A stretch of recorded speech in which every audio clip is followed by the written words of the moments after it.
What is going on, everybody? My name is Ciara Lawler. Welcome to another week of Movie Mondays. This is the Here's for Hire podcast. We're back again, talking all the week's movie news, entertainment news, and just generally having a bit of a chit-chat about everything to do with film.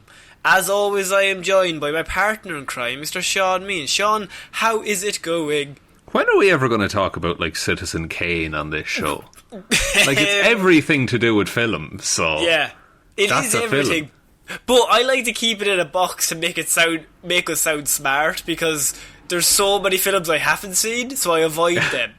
There's so many films I haven't seen, and by right, I should have seen by now. Yeah, why do you think we've talked about Die Hard for the last 32 weeks in a row? It's because I'm staying in my niche. It's just like, if I lock it down to the narrowest subject matter, I am a genius. People listed, like, they never talk about any actual movie news not related to Die Hard.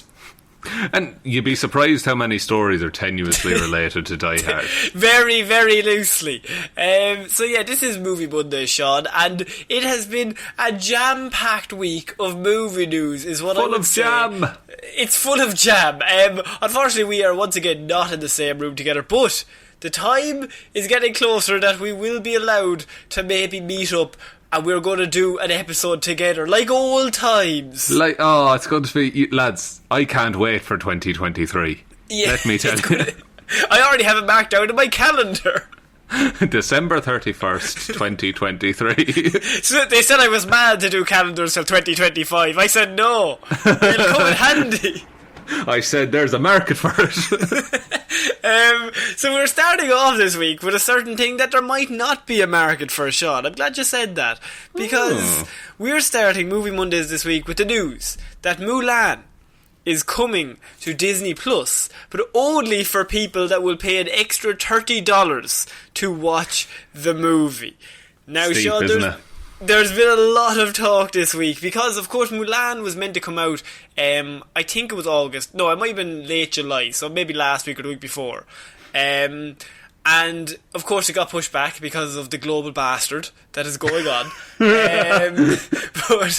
But like, I think now they've decided video on demand might be the best way to do this. Now, that's fair enough. Disney own everything, they can put it on their channel.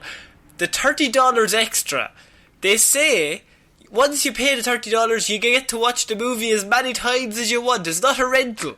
But at the same time, how many times are you going to watch Mulan if you pay $30 for it? I can only assume at least 30 times. That $1 a time, that classic movie making rule. Exactly. But I don't know, because maybe it's because there's no precedent for this, but I don't know what, like, my sweet spot is for that, because I would pay... How much does it cost to buy download a film, like, from iTunes or Google or whatever, like 14, 15 euro? Does it depend on how much or how long ago the movie came out? You can buy some movies on YouTube as well, like some really bad ones. I'm pretty sure I seen Fantastic Four from 2005 there for like $4.99. I'm like, already have it on robbery. DVD, buddy. What kind of market is going on that someone's like, I cannot wait another second, I have to buy this on YouTube now. I have to watch it instantly. I'll pay anything. Oh, that's reasonable. $4.99, Jesus. But like 30 quid for a new release, what's that, like 3 cinema tickets, really? Yeah, I would say on average, it'd be 10, maybe 8, 9 euro for a cinema ticket, so $10 around that. Yeah, and Disney Plus is 7 quid a month. Yes. So you're all in, you're close to 40 quid to watch Mulan and everything else that's on Disney Plus, to be fair. But I see they were adamant that they weren't going to put Mulan on it because it was going to do so well in China for them. Yeah, that is true. I think they're now being like, oh, we'll release a video on demand and also in theatres in some areas, but I think once it goes onto video on demand, there's no point. Yeah, once it's on video on demand, it's everywhere, and it doesn't cost €30. Yeah, once it's on the internet, it might as well be public domain, honestly. Well, once there's an MP4 file of this thing, that's all. Even the audio, it doesn't matter. People will put that up somewhere. It'll be everywhere by the end of the day after it comes out. Exactly. Now this is legitimately the biggest movie that's ever gone straight to digital. I'd be fairly confident in saying, because we've had Trolls. Scoob, I mean, that's pretty Trolls World Tour. Thank you. Yeah, sorry. Yeah, no, absolutely. And Scoob as well. But this is the first one with kind of a more broad appeal. The others were targeted very much towards children, I think. Whereas Mulan has a much I think wider children audience. are a more accessible market for these video on demands, because if you're a parent and you have one of these, you're like, just put the movie on and it'll entertain the kids for 2 hours. Exactly, and if you're someone who has 2 or 3 kids, you know, again, you get them to the cinema, buy the tickets, buy the sweets, and pay the parking. You know, 30 quid doesn't seem that bad. Yeah, I think it's because me and you would probably go and just get our ticket, so it seems like a lot. But I suppose the idea would be, if you're going as a family to watch Mulan, you would spend $30 anyway. So their logic is, well, you're going to be spending it anyway if you went with more than one person, or if more than one person went to see this film. Because once you get it on your Disney Plus, anyone in that house can watch it, technically. But at the same time, I think just $30, like, just as a figure, it just looks bad in this case. It does look really bad, especially when you look at what else you can get for $30. Like, that's 4 months of regular Disney Plus, if you want to add it up like that. It's 2 months of Netflix, depending on your plan. Like, there's a lot of value in 30 quid when it comes to streaming entertainment. And whether you want to blow that all on a movie, that honestly sounds like maybe you watch it once a year if you're a big fan. Yeah, like, even once a year. Like, I don't know if, like, Mulan, the animated movie, is one of my favourites, but I wouldn't say, oh, I'm watching that once a year, no matter what. Yeah, and, you know, it only, that privilege, if you want to call it that, of having the movie on demand to watch whenever you want, like, that's not going to be as valuable in a year when Mulan comes to regular Disney Plus for streaming. And they actually did, I know polls are kind of just a thing, but they did 2 polls on Variety, anyway, was one of them. And they asked audience members, were they interested in taking the deal for $30 extra to get Mulan exclusively? And close to 90% of the respondents said no. No, so, yeah, I believe that. I don't know. Like, the thing is, I would split that cost with someone. Like, say if this had happened when, say, I was locked down in the house I lived in college with 4 other people, it probably would have been like, here, we'll all throw in 6 quid, and then we can watch it, and it'll be an evening, it'll be something to do while we're in lockdown. But now I'm just spending 30 quid to watch Mulan. Because everybody's at home anyway. Like, you can't go anywhere. Yeah, you can't. You have no other option. But I want, like, this is going to be a big moment in terms of, if this does well with this business model, we could see other stuff come to Disney Plus or Netflix or HBO Max or whatever you want. We could see, you know, a lot of movies haven't come out that should have come out by now. So this would be an avenue to kind of redirect them, I guess, until you can properly release them. But at the same time, it could also be a complete, like, just cancellation of the whole idea. Like, if this movie comes out and nobody buys it, then then every other cinema studio or every other studio will be very scared to adopt this model. Yes, and, like, they'll probably, I think there might be enough just, like, buzz and interest that people will say, here, sure, we'll do it. But I don't think you're going to get, you know, opening weekend box office kind of money.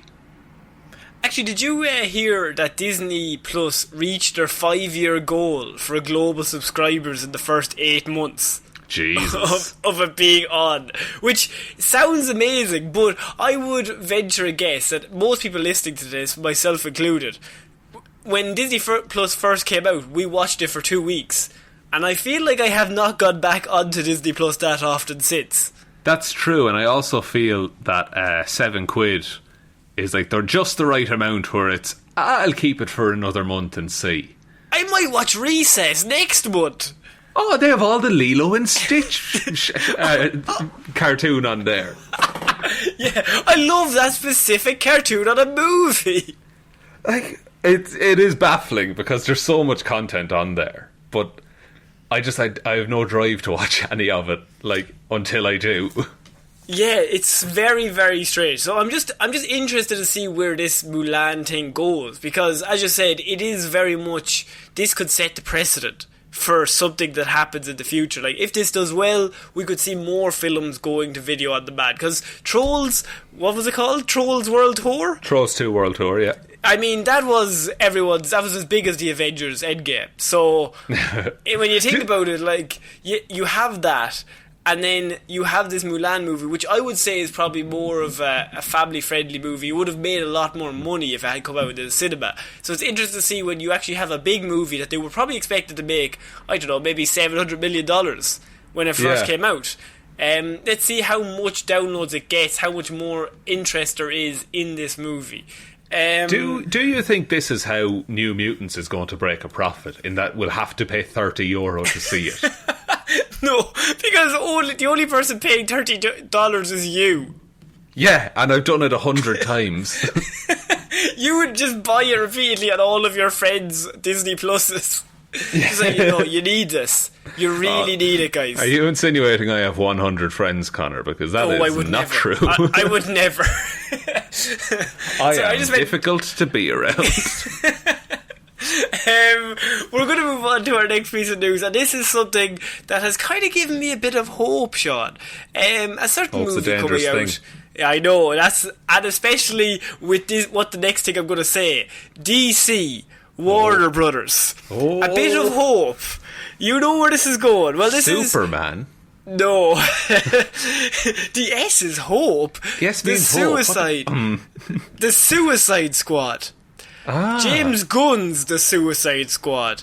James Gunn, it was his birthday this week, or I think it was last week, and he came out and he has said that he can confirm 100% that The Suicide Squad has zero studio interference, and that it is all him who has created this movie. Sean, is this a director saying this, or is this James Gunn? Would they let James Gunn be James Gunn? Because we know Guardians of the Galaxy director James Gunn, he's pretty good at what he does, but Warner Brothers have a history of not being good with good directors. Yeah, I feel... I think the way James Gunn makes his movies, I think that, like, the studio could have said, oh no, we want this, and James Gunn would have done lip service and been like, yep, we'll take that under consideration. And then as soon as he walked out of that meeting room, he tore up his notes, and then he walked through them like a cloud of perfume. With his eyes were closed and his hair was up, like, flowing in the winds. The wind machine kicked on, and it was very weird.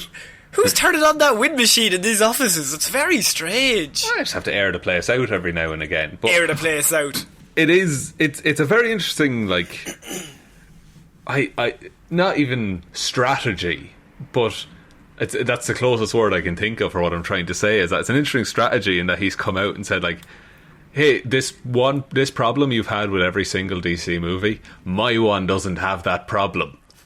I guarantee it. Also, it's a very interesting strategy to come out against the studio making the movie, to be like, guys, the guys making it had nothing to do with it. That means it's gotta be good. Yeah, like when a studio has, like, negative credibility, it's not a good place for your movie making studio to be. Now, I know that you are a Marvel shill, a Marvel fanboy. You were on the payroll, which absolutely. I really wish you'd give me a bit of what you're getting here. But no, I pay to work there. you pay to everyone else's wages. Just put up with me, please. Let me just stay, let me hang around. But if I said to you that the next movie, let's just say we have news coming up on Captain Marvel later on, Captain Marvel 2. If I said the director of Captain Marvel 2 came out and said that the Marvel Studios and Kevin Feige had 0% interference in the movie, would you be optimistic or pessimistic about that movie? Like, look at all the movies that Kevin Feige hasn't had a hand in. They're all shit. Every movie, Citizen Kane. There you go. There's your Citizen Kane talk, everyone. It's shit. It's too Terrible. long and objectively dull. It's just blah, blah, blah. Get into colour. This is all black and white. Wizard of Oz was in colour. But I think it's interesting, as you said, like, Warner Bros. Has such bad press that the idea that James Gunn gets to come out and say they are not involved in this excites me as a viewer. Yeah, like, it is... Maybe it's, you know, because of the whole, like, Snyder cut and Zack Snyder being like, no, this is the movie I wanted to make. Maybe they're... And that Warner Brothers have now seen the positive by and large, positive fan reaction to that. They're doing their usual Warner Brothers thing of, let's just say the things that the fans like to hear. James, you're popular on Twitter. You're down with the kids, James. I remember reading something about you and tweets recently. And I think it was very positive, James. So tell me, how exactly do you connect with the youths? How do you get that social media clout? Oh, well, we like to... we don't like the man. So what if we, like, pretended...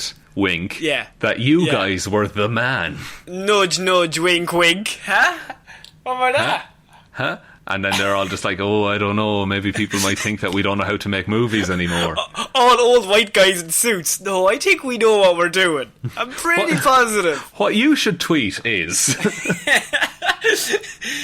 I have some ideas on politics. That's what you should tweet, James. Yeah, and the whole situation starts again. I just think that James Gunn is one of those directors that when he says this, it carries a lot more weight. Like, the studio has zero interference, because this means we are getting a James Gunn Suicide Squad, which is very different to a Warner Brothers James Gunn Suicide Squad. Now, as we've mentioned, he could just be saying this because it's lip service. He's trying to sell the movie in a weird strategy to be like, the studio's not involved, so that means it has to be better. I don't know if that meant he actually didn't have any of the benefits of working with a massive studio and he made it in his back garden on his phone. On his phone, just like, John Cena, do something cool. Lift somebody up. John, I can't see you. John! No, I just think that James Gunn saying this gives me so much positivity for this movie when I shouldn't, because the first Suicide Squad is terrible. But James Gunn is one of my favourite directors, and if he just does what Guardians of the Galaxy has, if he just tries to... It's hard to capture that in a bottle, but just the same vibe and put them in a DC property, I mean, surely this has to make $1 billion. Easy. I mean, it depends when it comes out, really, doesn't it? Like, if it comes out... Next week. Is it coming out next week? It is. Next week, yeah. It doesn't look good, I'll be honest. It's a no from me, dog.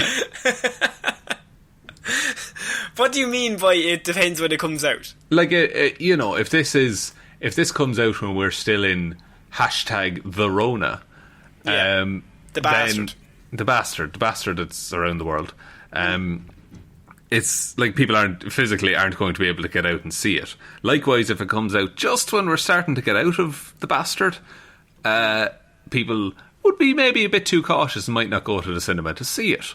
But if this comes out like the summer, maybe 6 months after people are like, it's all grand, then this will make $1 bajillion. And I also will say that the DC Fandom is happening on the 22nd of August, so that's like their big thing. They were not at Comic-Con this year, and so DC are throwing it all into the Fandom. They have all the directors for all the properties going to be there, all the actors, so it's going to be a massive situation where they will be releasing a lot of trailers. So I don't know, it's the 10th today, so 12 days from now will be that. And that is a Saturday. So that Monday, I feel like we will be heavy on DC trailers. About time. It's about time, but they will be releasing everything. He was asked whether it's going to be PG-13 or R-rated. He said you'll have to wait for the Fandom, but I think it probably will be PG-13. I don't know if they're brave enough to go full R rating with James Gunn. I mean, it might be cool for a Suicide Squad movie, but PG-13 will make more money. Yeah, and PG-13 you can have more like branding and things around it and more merchandise. You know, like you can do the Suicide Squad Lego set. And and as always, the cast for this movie is completely insane. If you don't know the cast for James Gunn, so you've got James Gunn directing it, who he says he has written and directed the movie by himself, no interference. You also have Viola Davis, one of the best actors working in the world. You've got Joel Kinnaman, who's not one of the best actors working in the world. Okay. Jai Courtney, the best actor working in the world. The best actor in Avatar. Maybe. The best actor in Avatar who's not in it. You have Margot Robbie. You've got John Cena, Idris Elba, David... I'm going to butcher this man's name. Dashmalshin.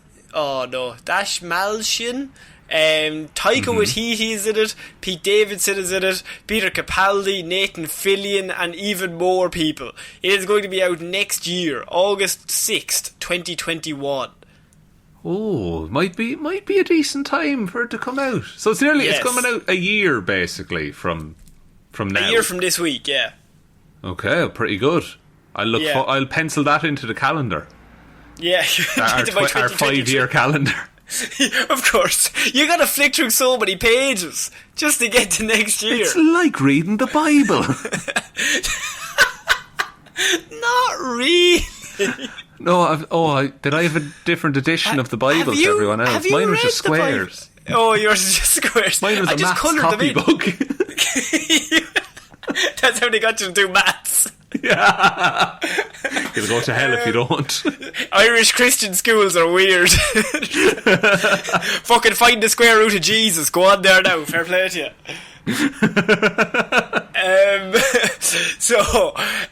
Moving on from Irish Christian schools. Please. We're moving on to X-Men the Animated Series. There is a possibility that there will be a revival for the X-Men the Animated Series at Disney for the Disney Plus streaming service. Sean, how are you feeling about this? Ooh, I don't know. On the one hand, it's going to be a nightmare to sync that up. True. I think that the original X-Men series kind of exists in this beautiful time where everything lined up right to make that as good as it is. And it's also dumb and fun. And I don't think it will be made the same way again. But at the same time, it's also, like, so comic accurate. Like, they do the full Phoenix saga in the fucking show. Yeah, and it's amazing. And, like... Yeah. The art is so good.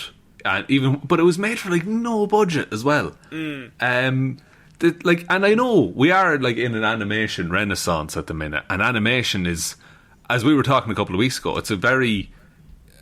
it's very feasible to do it given the way that we all have to work from home and everything like that now, you know.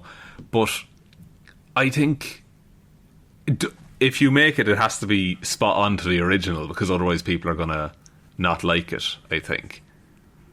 That is true, but you go on. Look, I was just going to say, I know you are a big fan of the Young Justice reboot. Not reboot, but continuation that they made. And DC's animation side is doing amazing stuff. Amazing comic accurate stuff as well. Like the Harley Quinn show even is great.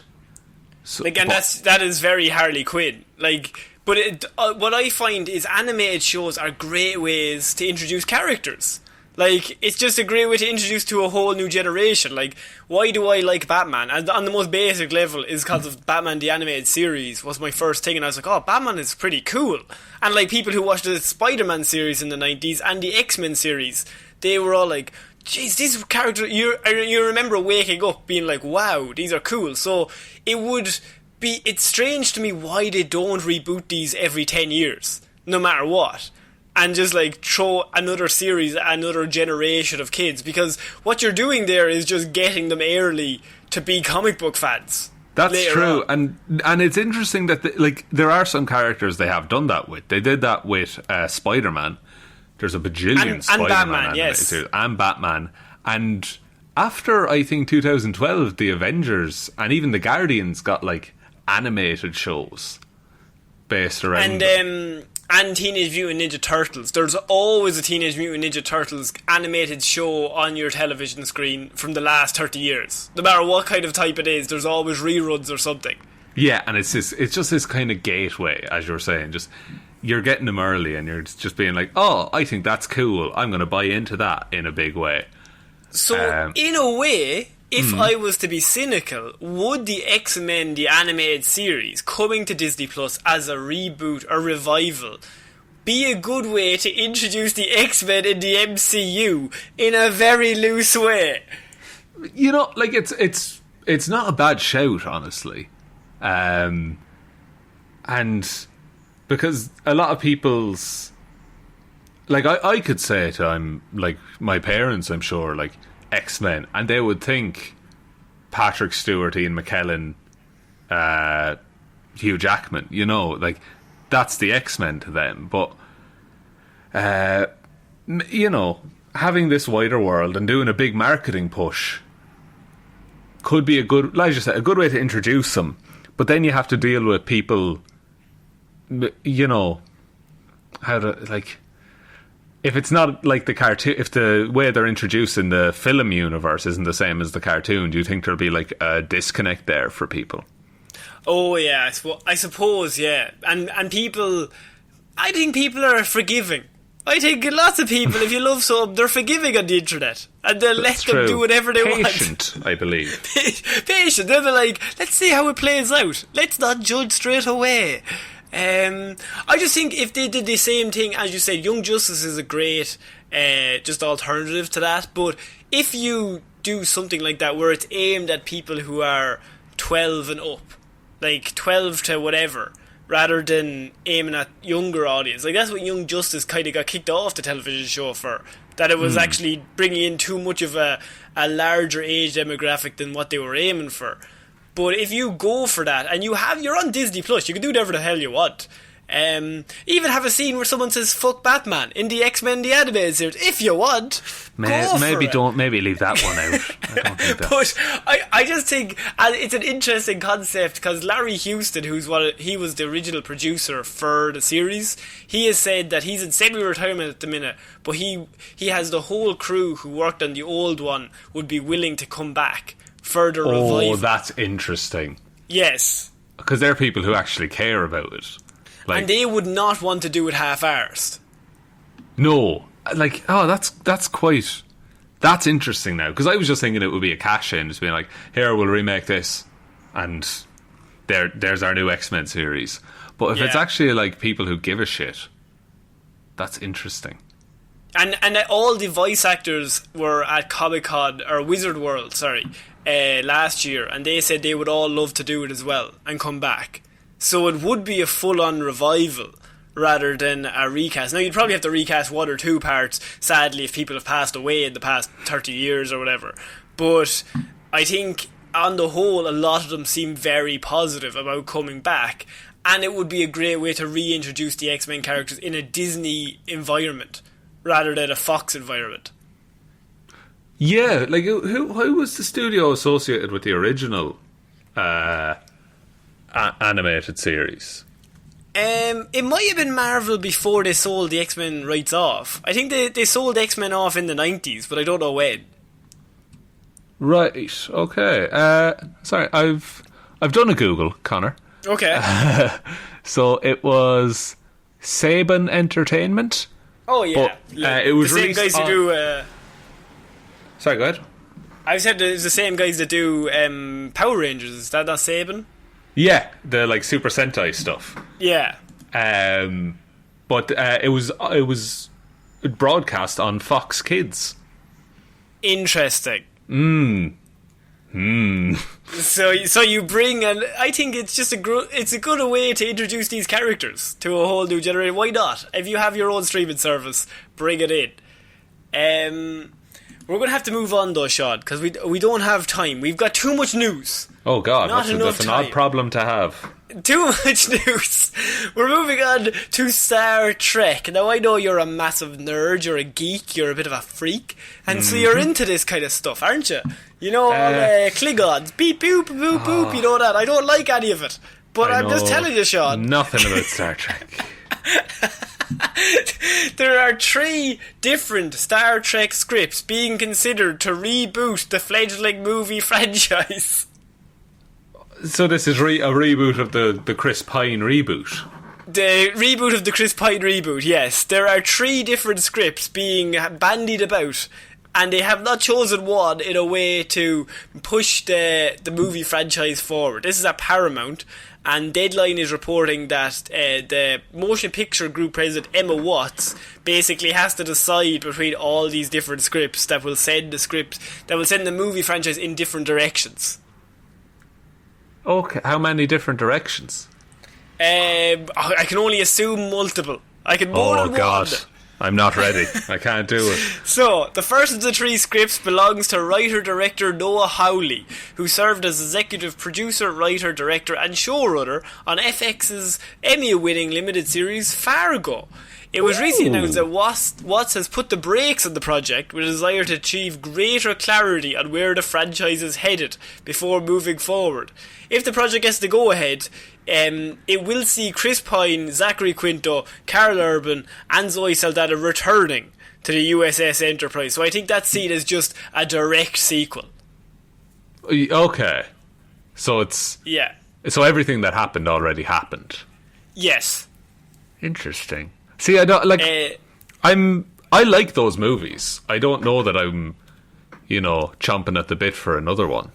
Yeah, I think the first one was, like, people weren't really into... I mean, there's obviously people who love Star Trek. That's not up for debate. But just when the movie came out, I think the wider general audience was like, oh, Star Trek movie, okay. And then it was really good. Like, it was... Chris Pine is really good in that role. You got Zachary Quinto, who's really good as Spock. And so people were kind of like, oh, wow, this is actually a really good cast. And it's a well-made movie. Number 2 is not great, but it got back to... Number 3 is pretty good because you have a motorbike on a space planet. I'm all about that. Yeah, like, the thing is, like, those movies, visually, they're, like, spectacular. It's just kind of... I don't know. It's just the universe isn't as interesting to me as a lot of other things that are out there. I mean, talk to Star Wars. They're going through the same problem. That's very true, actually. In Star Wars and Star Trek, they always... people never disagree about which one is better. Isn't that right? They never disagree. They're always just constantly just... You know what? No, you're right. You know what? You're right. You know what? Both are good. Both are good. The second script is the one written by the Revenant writer Mark L. Smith, which sees Leo climb into another animal. No, it doesn't.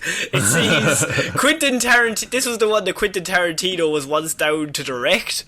And although the filmmaker has since left the project, the script is still a viable option at Paramount, using the script that he was going to use.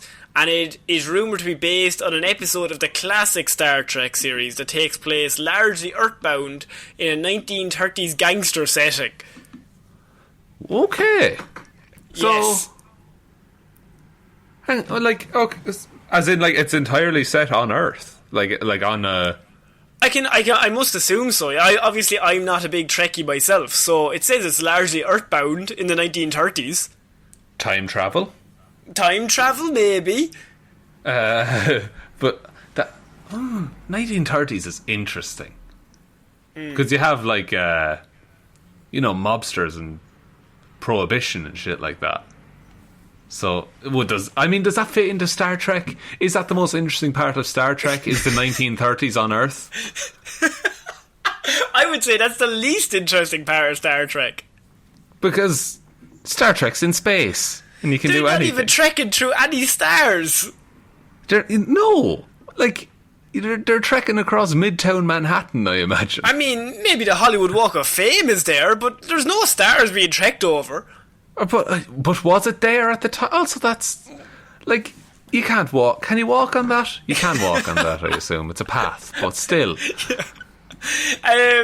The third and final script that is under consideration is just Star Trek 4.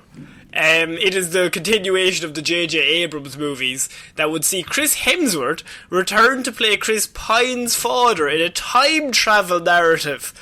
Okay, now, so in the 1930s? Are we in the 1930s? No, they're all set in 1930s. This is 1929, so it's just a little bit before. It's last week. The other one takes place on New Year's Day. Yeah. What do you think of time travel that involves Chris Hemsworth? I mean, time travel seems very easy to do in Star Trek. You just fly through a black hole and you're grand. Actually, yeah, you're true. Yeah, and I like Chris Hemsworth in a movie. True. And him and Chris Pine going to get very confusing on the press tour. Can't wait. Oh my god, who's more handsome? What was your workout routine like for this one, Chris? I was talking to Pine.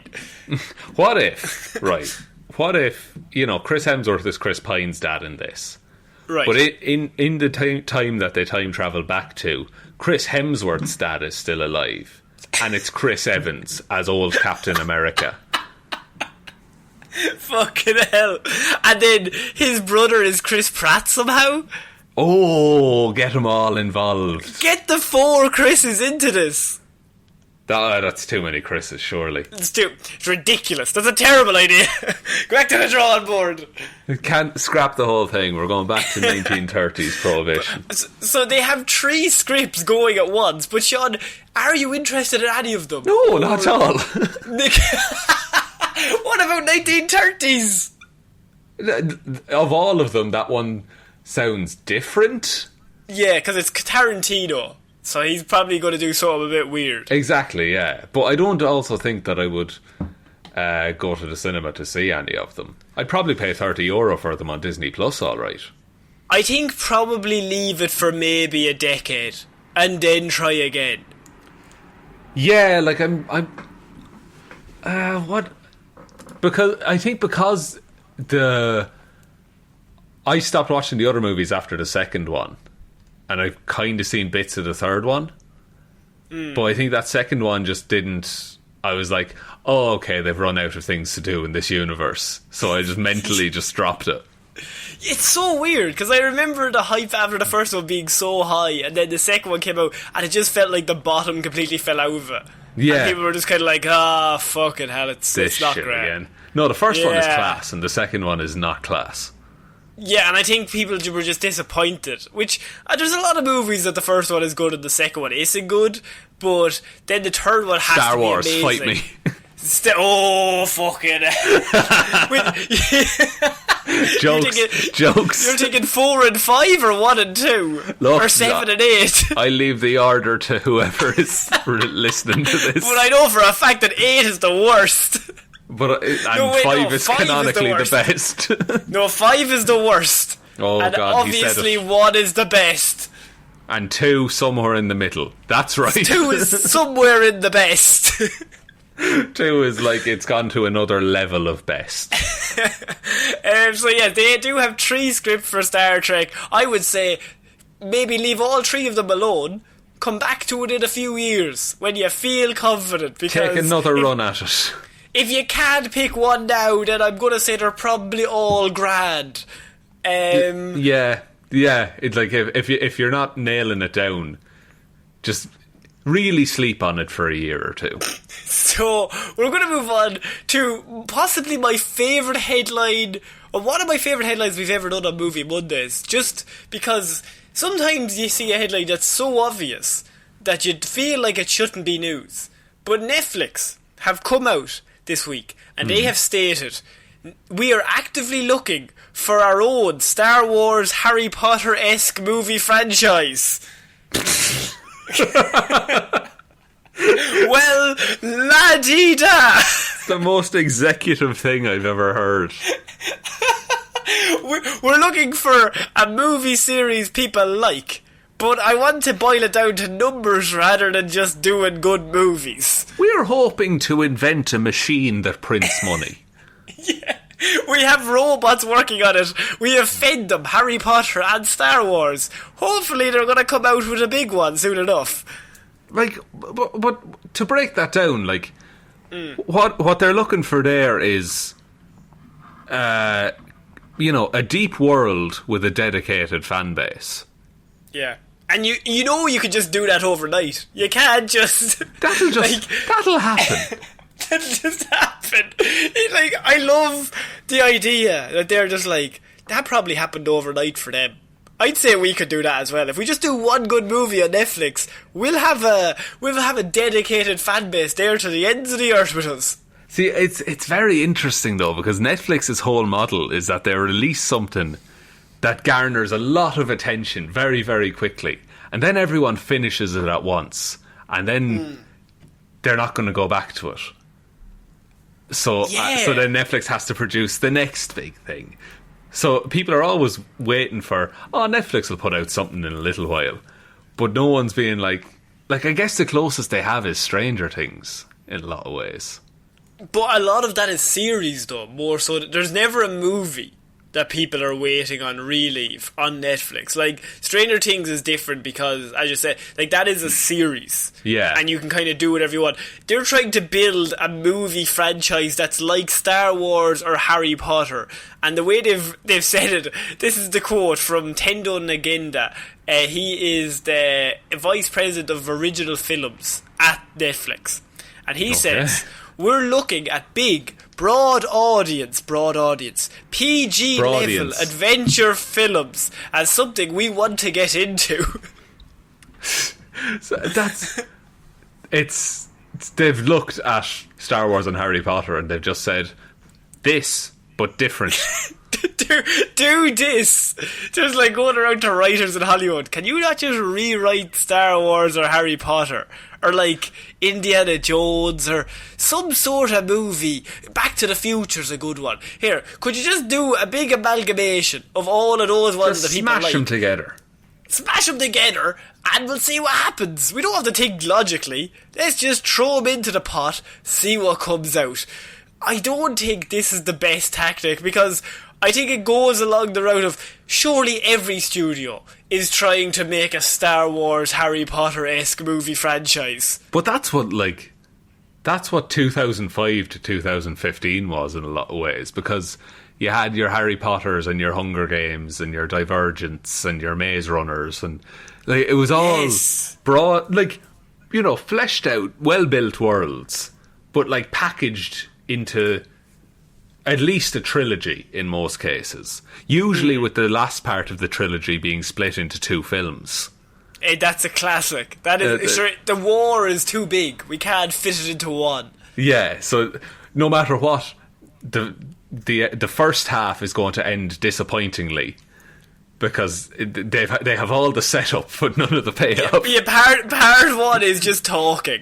It's just non-stop like, we're going to get him tomorrow. We're going to get him. And then at the end, they're just looking in the mirror like, yeah, we're about to get him. Yeah, it ends with, and here he is. And then it cuts He's the just credits. Coming around now. Pull out your swords. So, and, like, look, that's the way it was for a very long time. Now it's largely been replaced by, you know, superhero movies, really. But, like, to just say, we want to make this series it's kind of setting yourself up to fail, because now everyone knows, this is just a marketing and a business decision that they're making because they know this will make them money. So now they're going to judge it really harshly when it does come out. Also, his next line was something along the lines of the first Star Wars or Harry Potter 1 and 2. A lot of family live-action, fantasy spectacle movies that we think are big and can play great to the audiences. A Jumanji type of story. That is the next frontier for Netflix. Fucking hell, so it's family adventure. But it seems like it's going to be written through a survey. Yeah, and it's going to be... It is broad appeal at its worst, I think, because it's going... And if you're trying to build this, you definitely will not build it. No, not at all. But look at his examples. Like, if you were to pitch Star Wars today, that is a hard fucking sell. Sure, George Lucas barely got Star Wars made the first time around. It was only because he was friends with Spielberg. And, like, Harry Potter was this, like, you know, it was a massive global phenomenon, and the first book sold incredibly well. But J.K. Rowling, who, let's be honest, not a great person, but No. the story always goes, they kept rejecting her. Like, nobody would take a chance on this book. Yeah, Now, it went through something like 40 then, publishers or something like that. yeah, whatever the story is. And then she got it sold, and of course then you have all the books, became the biggest books in the world, and then they did the movies. So there's always a story of, it just barely got made, and then it became massive, which I think the story of it barely got made gets added to the lore afterwards, like, we nearly didn't have this. Yeah, because that makes a good story. Exactly, and so it's all part of the lore of the whole thing. But if Netflix are looking to build it from the ground up, I don't think you can do that. I think it's a strange thing where everything has to happen right at once, but if you're looking for it, then you definitely won't find it, because there's a lot of studios that are trying to build the next Star Wars, but they cannot even Star Wars can't do the next Star Wars. So how are Netflix going to do it? But the thing is that, like, the next big thing already exists and has been written, and it's in someone's drawer and it'll never be read.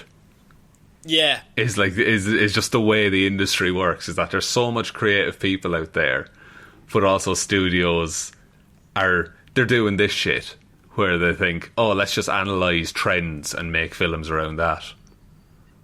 And I think Netflix, they're always trying to expand, because they have the TV series genre locked down, the documentaries and all that. They're dying to get into this movie thing. Like, they have movies, but there's never, like, Bird Box. Like, they have movies on Netflix. Yeah, but it's not Marriage Story, and it's not the level they want. No, like, if they crack that, it's going to be unreal. Yeah, there'll be no competition left. And so we're moving on to our next piece of news, and this is one of my favourite news stories, in that it's an old show that they're doing a movie for that nobody wants. This is the Knight Rider. Knight Rider movie is happening with producer James Wan. James Wan is doing it? Yes, he's producing it. Okay, so Knight Rider, who... It's a show about a talking car named Kit, and yes. David Hasselhoff driving the car around. Playing Michael Knight. Michael Knight, the Knight Rider, if you will. Yes. But it's just...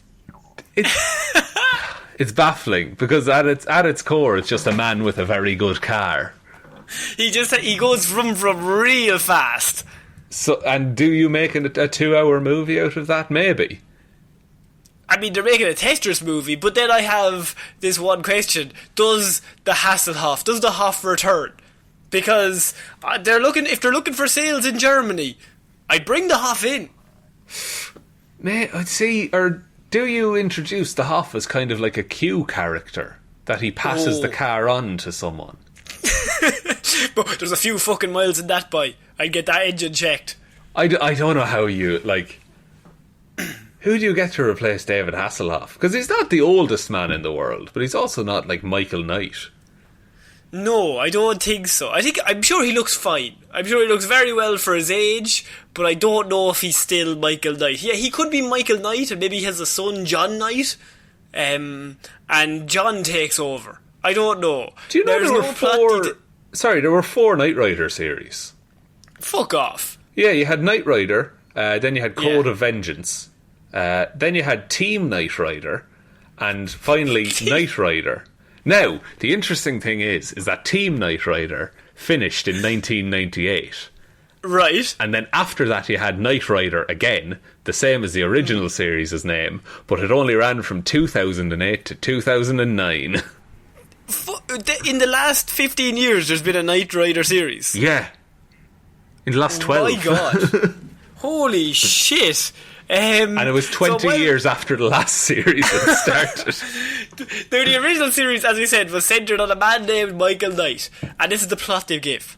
After getting shot in the face, he decides to dedicate his life to fighting for justice. A self-made billionaire by the name of Wilton Knight hires him to lead his Knight Foundation's public justice organisation. This includes developing KIT, aka Knight Industries 2000, because everything back then, once it had the name 2000 in it, it was immediately cool. course. 2000X to the max, it was mostly called.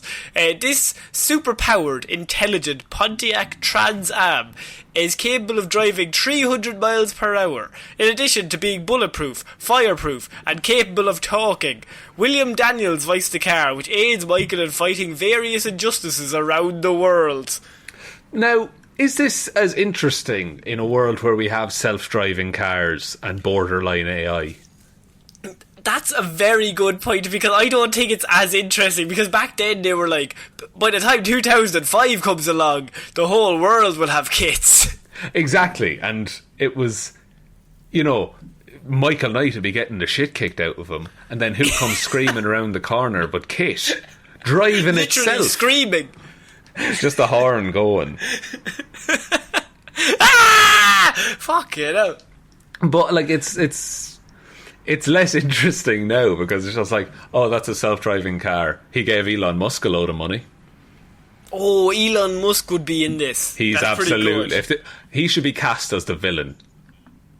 Yeah, he's trying to... Tesla's the villain, obviously. Nikola Tesla's the villain, yes. Nikola Tesla has come back from the dead, and he is the villain. Oh my god, movie. Zombie Tesla.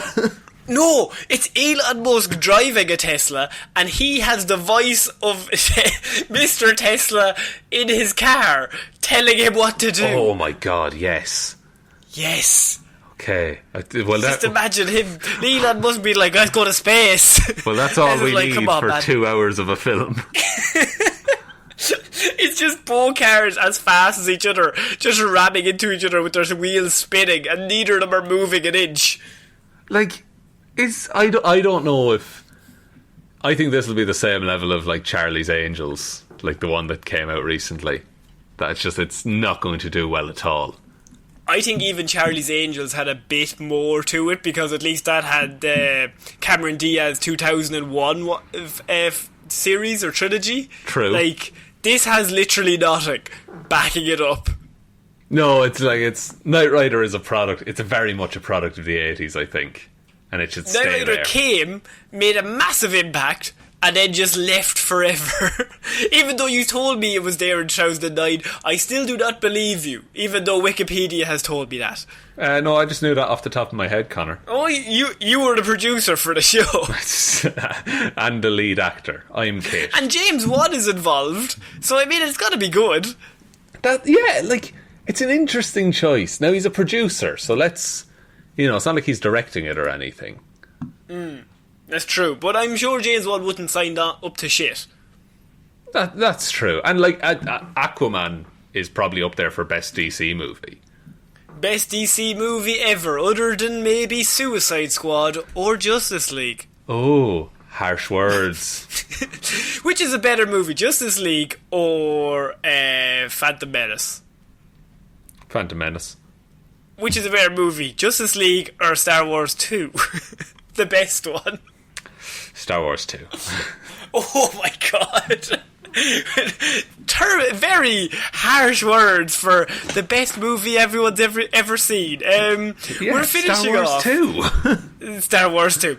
We're finishing off this week's Movie Mondays with the news that Captain Marvel 2 has found its director. Nia DaCosta will be directing the sequel to the movie. She will be the first black female director of a Marvel movie. Sean, she is involved in the upcoming Candyman horror movie that has been written by Jordan Peele. So she's directing that movie, and now she's been brought in to direct this movie. What do you think about this news? That's an amazing choice. I didn't know that the news that she's directing the new Jordan Peele one, but that is... Like, I think that's enough of a CV for anyone. You know, because... like... do you know what she's done before this? As I said, see, a lot of it, she's helmed Littlewoods, which starred Tessa Thompson and Lily James. She also directed a lot of the third series of Top Boy on Netflix. So, I mean, she has a lot of stuff behind. Like, Top Boy has got very good reviews. Yeah. And so she's involved in that. But in regards to, like, massive Marvel level movies, not so much. Candyman is kind of her thing that's coming out. She's also going to be helped by the writer of WandaVision, Megan McDonnell. She will also be writing the script. So you have the writer for WandaVision, Megan McDonnell, and you have Nia DaCosta directing the film. That's really interesting, because having, two people heavily involved in separate projects, really, but then they're coming together, it sets everything. How do I say this? Connor, I'm blanking. Okay. Talk us all through this. What are you trying to say? I'm trying to say that, they're two separate projects, but the Marvel Universe is so connected anyway that having the two people work on the same project, then I suppose just enhances it. It makes it more. It completes the circle in a weird way. People will know where they're going. If Meg McDonnell has been involved in WandaVision, she is very involved in this universe that they are going to be trying to build for the next phase, and so that will help and inform her when she starts writing Captain Marvel, which is no longer set in the 1990s. Captain Marvel is in the present day, so anything that happens in it will affect other movies in that phase. Yeah, and I think, Marvel as a company, I'm sure they're watching all up-and-coming directors, people who are fairly new on the scene, and they've clearly seen... As we said, James Gunn, what had he done before that? Slither, or whatever? Yeah, Slither. Scooby-Doo 2? Taika Waititi, he was involved in some projects, but that was his first big film. To that level. Yeah, so they're very good at finding talent, and clearly they've seen something that they like in this director. And yeah, I fully I watched Captain Marvel, the first Captain Marvel, the other day. It holds up. It's better than I thought it was when I saw it in cinemas. I think we both seen it and we said, yeah, it's grand. And that's not bad. That's just, there's some good bits and there's some bits that are fine. It's a solid 7 out of 10 movie. You have Captain Marvel, you've got Ant-Man. I wouldn't say Ant-Man is great, but what you need is those movies that are 7s to get you to Endgame. Yeah. That is the 10. You need the setups. Yeah, but I'm excited for the sequel even more now, I think, after watching it. Because a lot of the Marvel movies I've seen more than once, except for Captain Marvel until recently. And just, I think you get more out of a lot of them when you rewatch them. But Sean, I have a very interesting question that the internet has been begging me to ask you. Okay. And it's this simple, and I really think it's very in-depth and it's very subtle. But I don't know if she's any good. Because she's a girl. She can't direct things, Sean, if she's a girl. What do you think? I think that's... Connor, what are you doing? What have you brought to this show today? There's definitely some Twitter trend where she's a girl. How is she meant to be directing a movie? What are you talking about? Come on now. Also, let's be honest. She's going to direct Candyman, and she's probably going to win an Academy Award for it. Oh, that's going to do real well. That's going to be it's going to be unbelievably good. Yeah. So I wouldn't doubt her abilities at all. And there's a girl writing it. I don't want women writing words. This is outrageous. Bring back Yonrog. Where are all the men in Hollywood? When is it the man's turn to shine? Damn them. They've taken it all from us, Sean. One day someone's going to cut this show out of context and we're going to say it's awful. Yeah, no, I just think just keep adding to this shit, because they already hate Brie Larson. They already think the internet hates her for no reason. I'm sure she's a lovely woman. They've just decided that they do. It's really unfair. Yeah, and so I from everything I've seen of her, she's very charming. She's a very nice lady. And she has a vlog now or something. Yeah, I think she's pretty good in that. But they just decided they didn't like her, so I just keep adding to those guys, because we know the certain people we're talking about here. but keep adding to this just to really annoy them. Tell them the whole production staff are not white guys. Right? Yeah. Everybody there is not a white guy. They will lose their shit. They will panic. And they deserve What are you to. talking about? What will we do? There's no jobs for us. Oh, Jesus. Yeah, it's not going to be the best of comments that'll be going around, but look. No. It is meant to... It's set to come out in 2022, July 8th, so I'm very much looking forward to Captain Marvel 2. Let's see what they can do. Like, the first one is grand. I think it can only go up, because now you have Captain Marvel in that world. You've already set her up. She's already fought Thanos a little bit, so she's got a bit of a backing to her.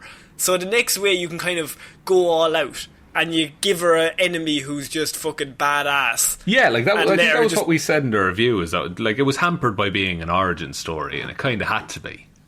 All origin stories are a bit meh. Like, you can do it. Iron Man, I think, is great, but I think that's the exception rather than the rule. A lot of origin stories are just like, let's get from A to B to C, let's give them their powers. Okay, now we go to the big boss, who is weirdly always just a mirror image of the hero. Yeah, it's a formula, and it has to be done. But like, I think the second one you can really shine a lot of the time. I think so. So yeah, that is the news that Nia DaCosta is down to direct, and I think fucking amazing. Like, first black female director of a Marvel movie. Let's bring everybody in. Who cares? Fucking hell, let's just keep going. They don't all have to be white guys. No, people with different like backgrounds can have very interesting insights on how to make movies differently. They might even make a movie good. Who knows? Imagine that, a good movie. Imagine, but now back to Citizen Kane. No, that is it for this week's Movie Monday, Sean. What a week. Actual news this week. It was good. Actual news, yes. Do you want to take us out? Yes, thank you everyone for listening to this episode of Movie Mondays. We'll be back on Wednesday with Weird News Wednesday, Friday with Hero or Zero, and next Monday with another episode of Movie Mondays. Big thank you, of course, goes to all of our patrons who support us over on Patreon. Alexander Williams, Ciara Lawler, David Clarke, Ed Ball, Joe Burney, Ray Ging, Roisin Hally and Ryan Evanson. You are all fantastic people, and thank you all so much for supporting the show. As I said, there's a link in the description, or it's patreon.com/Here'sForYourPodcast if you want to join those fine people. We're also on all of the social medias. They're all linked in the description, or you can email us heroesforhire_@outlook.com. But the best way you can ever support the show is by telling one human being that we exist. Just the one, please. Please. Please, no, seriously, please. They'll kill my family. Please, just the one. I'll kill his family. I'll kill... Yeah, by day I meant Sean. But I think that's about it, Connor.